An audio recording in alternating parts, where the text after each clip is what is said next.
versuchen jetzt alles und geben jetzt Maximum Risk, um das für den Titel zu kämpfen. We fight until the end. Huh? It's still one fucking 1 hour race to go, but we're not the persons that give up. Never. Alles oder nichts, wir müssen dran glauben, es ist immer noch eine Stunde hin, wir können das schaffen. Saisonfinale 2020 in der Motorsportarena Oschersleben. Ampeln sind auf Rot geschaltet. Der Start ist jetzt freigegeben und damit geht's ins Finale. Van der Linie geht zur Rennquer. Ich glaube, es war einer der schwierigsten Situationen, die ich selber im Motorsport erlebt habe.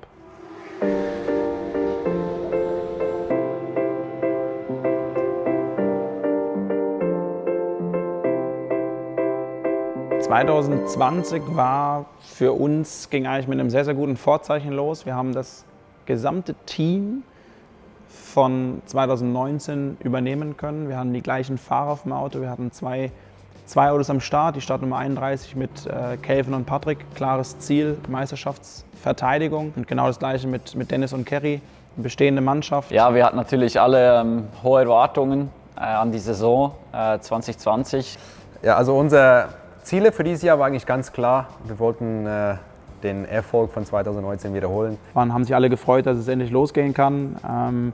Es war ja dann auch noch möglich, Anfang März, kurz vor dem Lockdown. In Valencia haben wir dann noch wenig von mitbekommen und es ging eigentlich auch wirklich, muss ich sagen, gut in die Saison. Wir haben unser Programm durchfahren können und haben dann eigentlich sehr, sehr zuversichtlich auf den Saisonstart geblickt, der dann doch leider etwas hat auf sich warten lassen.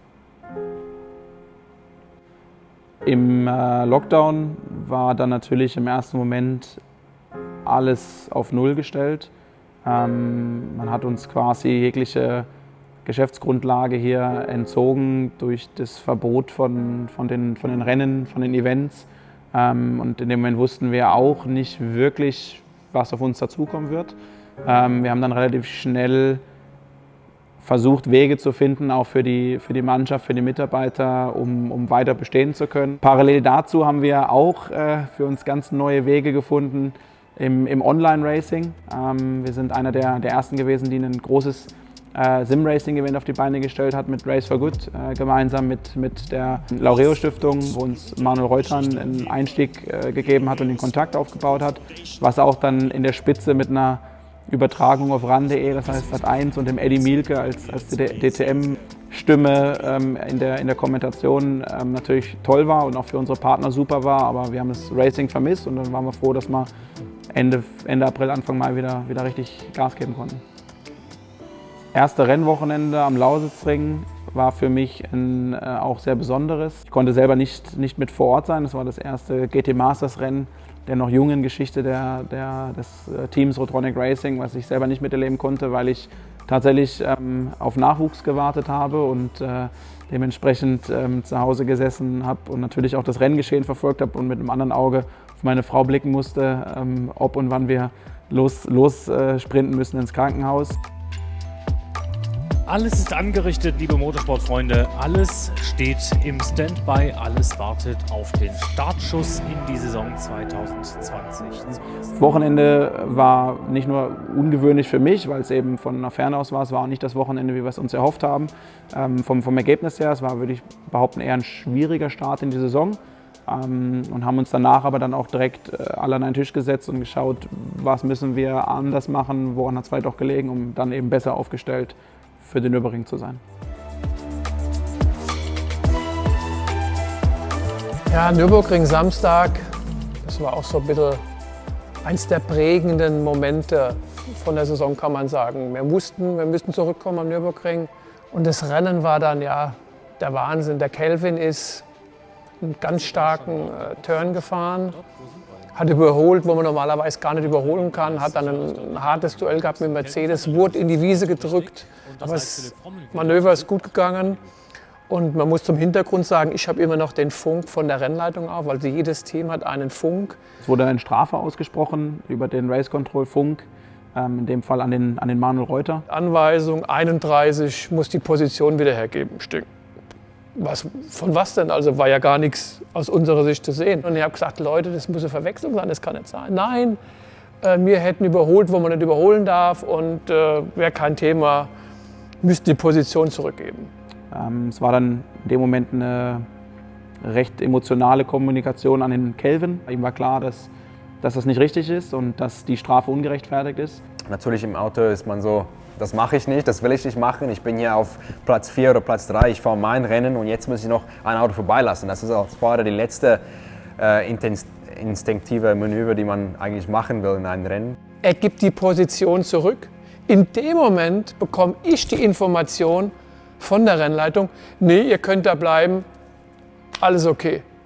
Da habe ich ja gedacht, habe ich das falsch gehört? Ja, in dem Moment eigentlich Fassungslosigkeit.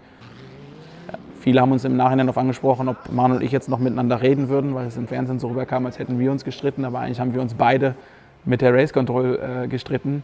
Hat uns nicht einfacher gemacht. Danach die sehr turbulente Schlussphase, wo Kelvin da die 3 Autos überholt hat und uns den ersten Podestplatz sichern konnte. Für uns war, also zum Zuschauen, ist es etwas so wie ein Tor in der 92. Minute, das das Spiel entscheidet. Unglaubliche Emotionen und glaube ich für uns eine große Erleichterung gewesen, um zu wissen, hey, zu zeigen, ja, wir sind da. Ja, so Rennen 2, da lief alles wie ein Buch. Es war das Rennen, die beste Rennen, glaube ich, in 2020, wenn man den Pace anschaut. Das war so ein Moment, da hatten wir das Gefühl, wir hatten alles im Sack. Wir hatten wirklich das ganze Paket da gehabt. Ich und Patrick waren gut drauf. Und dann sieht man, wie schnell die Dinge so ändern kann. Ja, danach lief leider der Pitstop schief, einen fast sicheren Sieg in dem Sinn weggeschmissen. Es war dann ein kleiner Dämpfer, der eigentlich Euphorie, die aufkam am Wochenende. In dem Fall, dass der Funkstecker beim Boxenstopp nicht eingesteckt war und dann der Car-Controller ans Auto gegangen ist, das gesehen hat und den Funkstecker quasi einsteckt. Ich habe es nicht gemerkt, dass Kelvin mir den Stecker nicht eingesteckt hätte, bis auf einmal der Call kam. Patrick, you have a drive-through. Ist ein Teamfehler, der uns am Ende des Jahres jetzt auch entscheidende Punkte gekostet hat. Wir haben in dem Moment aber alle nach vorne geblickt und relativ schnell den Fokus wieder nach vorne gerichtet und wollten weiter Gas geben. Es war dann nach dem Rennen direkt sehr emotional und dann kurzfristig entschieden, ein außerordentliches Teammeeting einzuberufen. Und ich habe allen klar gemacht, dass da keiner fallen gelassen wird, wie nach wie vor hinter der gesamten Mannschaft steht und es für uns eigentlich nur einen Weg geben kann und das ist nach vorne blicken und umso mehr Gas geben, um die verlorenen Punkte wieder aufzuholen. Ja, also wir haben bei Hockenheim angereist und gewusst, dass es jetzt Go-Time ist. Wir wussten, dass wir keine Punkte mehr eigentlich verschenken können. 30 Punkte Rückstand war zu dem Zeitpunkt eigentlich viel. Ja, wir haben gepusht und die Reward war da am Ende. Hockenheim war das beste Rennwochenende der Teamgeschichte. Ich würde sagen, ein fast perfektes Rennwochenende vom Donnerstag an. Das Gefühl dann am Sonntag, sind wir, glaube ich, von Platz 6 aus gestartet. Das war für uns, glaube ich, ziemlich speziell, weil gerade in die erste Kurve rein, es sah eher so aus, wie Kelvin Plätze verlieren würde. Dann in Kurve 2 rein hat man schon gemerkt, okay, der attackiert. Dann ging das Bild irgendwie weg, man hat nichts mehr gesehen. Auf einmal die nächste Einstellung, Kelvin auf P1. Da waren die Emotionen gerade richtig hoch und wir wussten, okay, heute geht was, nochmal was. Dann in Führung liegen und die Führung haben wir auch nicht mehr abgegeben und haben dann unseren ersten Rennsieg in der Saison feiern können und in dem Zuge auch direkt die Übernahme der Meisterschaftsführung, was für uns speziell war, weil wir haben letztes Jahr in Hockenheim frühzeitig als erstes Team überhaupt die Meisterschaft gewonnen und dieses Jahr in Hockenheim die Meisterschaftsführung zurückerobert oder erstmalig eigentlich in dem Jahr eingeholt und dementsprechend sind wir natürlich sehr, sehr zufrieden abgereist von Hockenheim.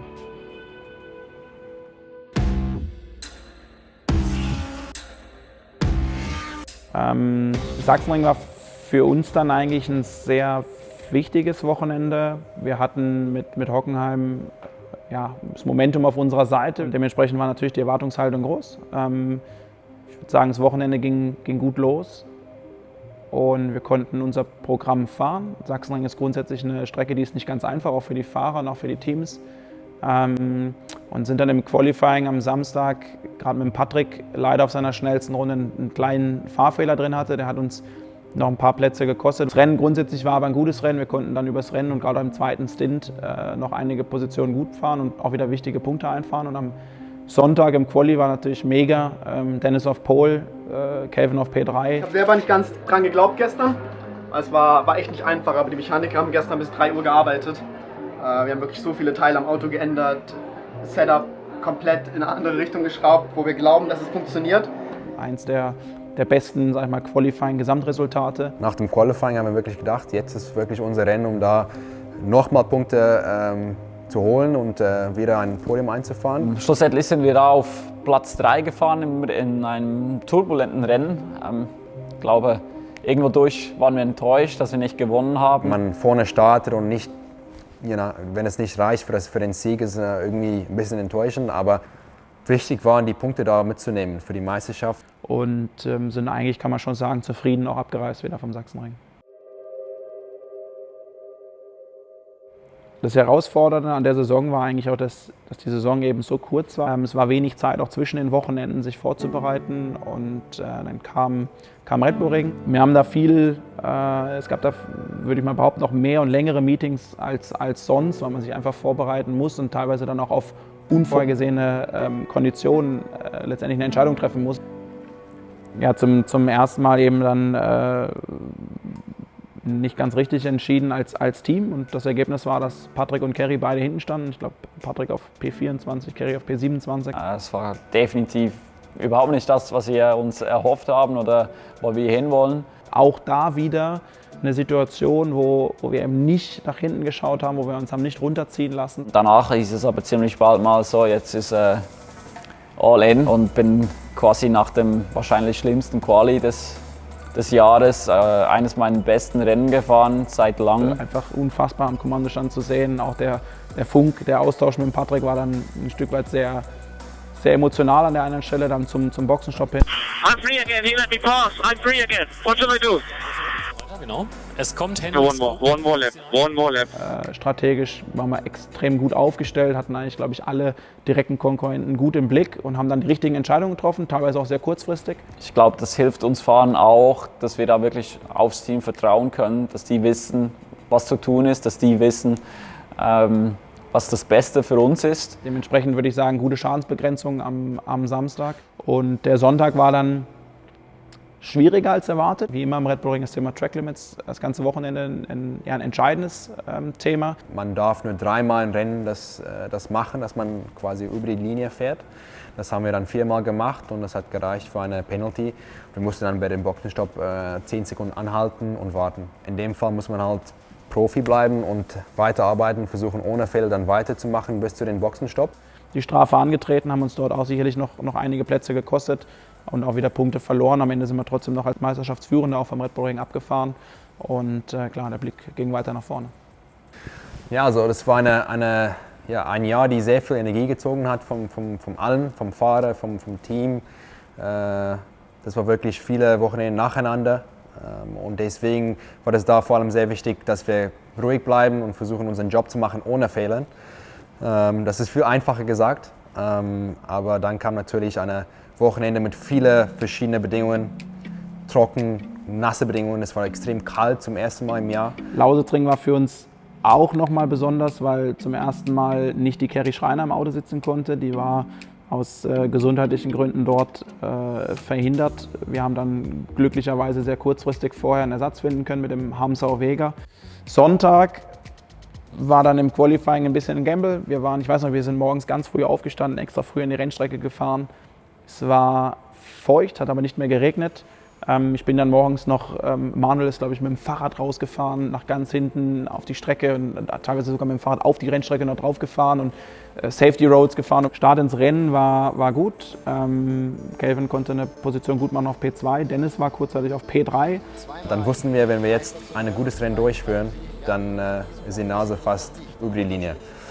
Und dann kamen die Boxenstopps. Ein Moment, den ich, glaube ich, nie vergessen würde in meinem Leben. Also ich stand am Kommandostand, eigentlich eine Standardsituation. Das Auto kommt rein, du hast ein Prozedere, gibst den Jungs der Mannschaft nochmal die Infos, was wichtig ist zu beachten am Boxenstopp. Kelvin hat noch gecallt, Box. Ja, und dann sehe ich im Augenwinkel am Kommandostand auf einmal einen blau-weiß-gelben Audi vorbeifahren an der Box. Ein Moment, die du als Fahrer im ersten Blick gar nicht realisierst, dass es was gerade passiert. Du fährst einfach an der Box vorbei. Ich stehe da, ich bin ready, alles wie immer eigentlich, ja. Und auf einmal sehe ich, wie der vorbeifährt. Ich wusste da auch nicht genau, was ich da tun sollte. Tatsächlich, ein Stück weit vorbeigefahren an der Boxen. Crew? Patrick war verunsichert, soll ich raus, darf ich zum Auto? Kelvin wusste nicht, soll ich aussteigen, schieben die mich zurück? Auch die Mechaniker, es war in dem Moment kurzzeitig Chaos. Manuel ist dann vor, eigentlich zu den Jungs und auch zum Patrick und hat zum Glück relativ schnell einfach gesagt, Jungs, los, lauft, um nicht noch mehr Zeit zu verlieren. Wir wussten in dem Moment, dass wir damit nicht durchkommen, dass es eine Strafe geben wird. Es gab mehrere Vergehen, die man da letztendlich mit in Berührung bringt. Dann ist Patrick rausgefahren und ich sag mal, wir haben im ersten Schritt nicht so viel verloren. Dann kam die Meldung, dass wir eine Durchfahrtsstrafe bekommen. Und dann waren natürlich alle ein bisschen enttäuscht. Wir wussten, dass es kommt, das war ganz klar. Und als Fahrer stehst du natürlich da, du bist selber extrem enttäuscht. Du bist ja halt der Mann, der in dem Punkt der große Fehler gemacht hat. Alles schaut auf dich. Ich glaube, Fehler passieren, dürfen nicht passieren. Natürlich, wenn du um die Meisterschaft fahren willst, aber in dem Moment kannst du ja auch nichts ändern. Und dann heißt es einfach das meiste oder das Beste rausholen. Ich bin dann nach Hause gefahren, es war nur eine Woche Pause nach dem Rennwochenende.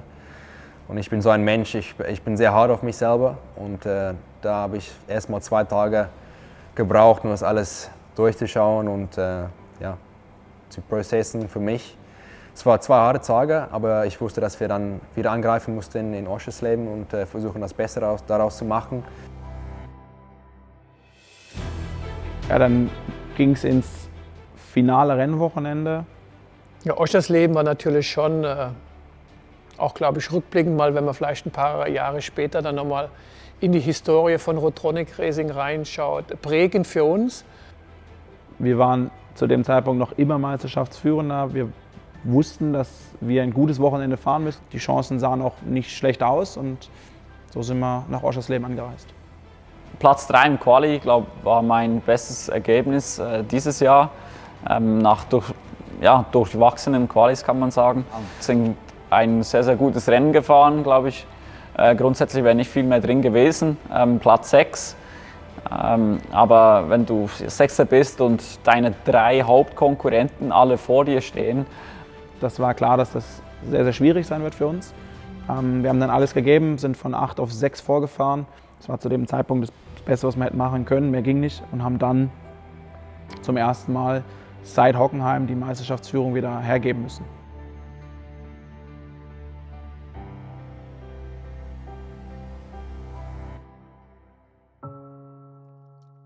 Ich würde behaupten, dass die Nacht von Samstag auf Sonntag, wir haben samstags sehr, sehr lange gesessen. Wir sind in vielen Entscheidungen mehr Risiko gegangen als die Wochenenden davor. Wir waren wieder die eigentlich mehr zu gewinnen als zu verlieren hatten. Wir hatten 8 Punkte Rückstand in den Sonntag rein und haben uns dann eben dazu entschieden, alles auf eine Karte zu setzen.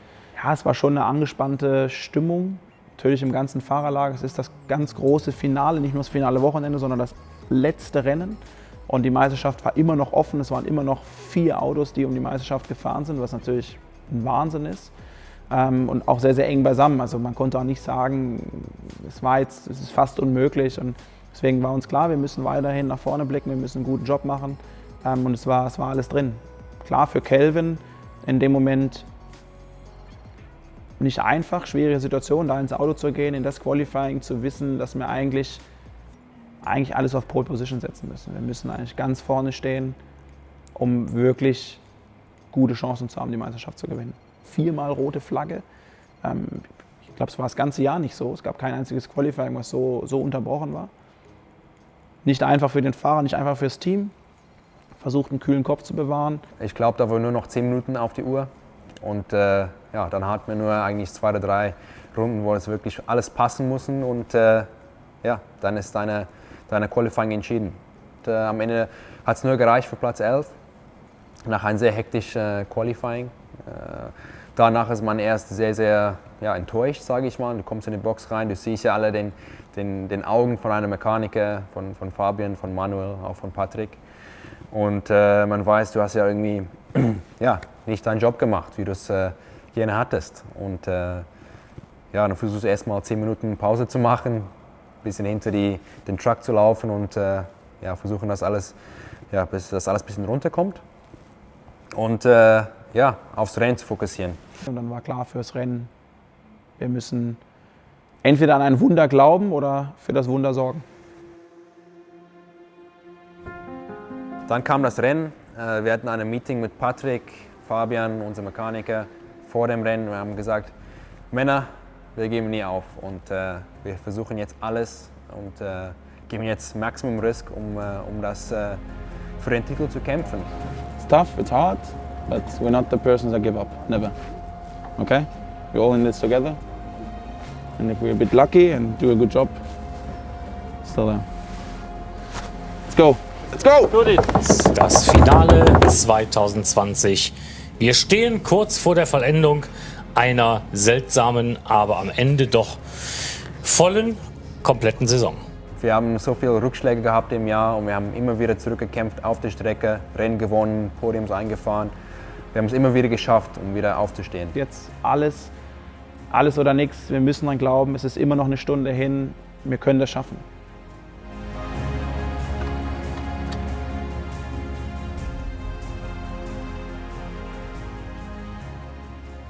Dann bin ich auf den Start aus der letzten Kurve rausgefahren. Ich wusste, ich musste einige Risiko eingehen. Habe dann versucht, einen guten Start zu machen und Saisonfinale 2020 in der Motorsportarena Oschersleben. Ampeln sind auf Rot geschaltet. Der Start ist jetzt freigegeben und damit geht's ins Finale. Van der Linde geht zur Grenzquer. Und nach 5 Sekunden ungefähr war das alles wieder vorbei. Ich glaube, es war einer der schwierigsten Situationen, die ich selber im Motorsport erlebt habe. Das ist jetzt, kann ich jetzt schon sagen, das ist rot. Also Tim Zimmermann bekommt da auch noch einen gehörig ab. Ein Rad ist da irgendwo flöten. So schnell, auf einmal war schon, das Auto ging nach rechts, Berührung und dann war schon fast klar, dass es wahrscheinlich zu Ende sein wird. Kelvin war zu dem Zeitpunkt sehr, sehr still am Funk, was auch nicht gut ist. Dein Herz ist quasi am Boden. Du bist selber am Boden, du weißt genau, was passiert ist. Ich habe dann irgendwann, glaube ich, nochmal gefragt, ob es noch eine Chance gibt. Es war dann rot, unter roter Flagge darf man am Auto arbeiten. Also man hätte die Möglichkeit gehabt zu reparieren, wenn wir es geschafft hätten, das Auto ins Grid zu bringen. Und habe ihn dann gefragt, ob es eine Möglichkeit gibt, das weiterzufahren, das Auto ins Grid zu bringen, zu reparieren. Und yeah, with red flag, do you think we can repair and drive again, or is the car completely fucked? Completely fucked. It's completely fucked, mate. Completely fucked. Okay, copy. Ich weiß noch, ich lief einfach hin, ich habe mein Helm genommen, bin Richtung LKW gelaufen, habe da schon angefangen, irgendwie etwas zusammenzupacken, aber so richtig realisieren konnte ich es auch nicht. Also das hat dann sowieso ein bisschen gedauert, aber in dem Moment war es einfach eine riesengroße Enttäuschung. Ja. Mit Sicherheit auch eines der schwierigen oder schwierigsten Momente war es in dem Moment, egal wer es war im Team, egal wen man angeschaut hat, man hat einfach in leere und in enttäuschte Gesichter geschaut. Man muss sich vorstellen, das ist ja nicht nur ein Fahrer und es ist auch nicht nur ein Teamchef, da ist eine Mannschaft von 30, 35 Personen, die ein ganzes Jahr auf ein Ergebnis hinarbeiten. Und mit Achterbahn, rauf und runter, viel Zeit, viel Herzblut reinsteckt und dann ist es wirklich innerhalb von einer Millisekunde vorbei und dann merkt man, es dauert noch so einen Moment, bis es ankommt und jeder realisiert, das war's. Wir haben keine Chance mehr und wir haben den Meisterschaftskampf verloren.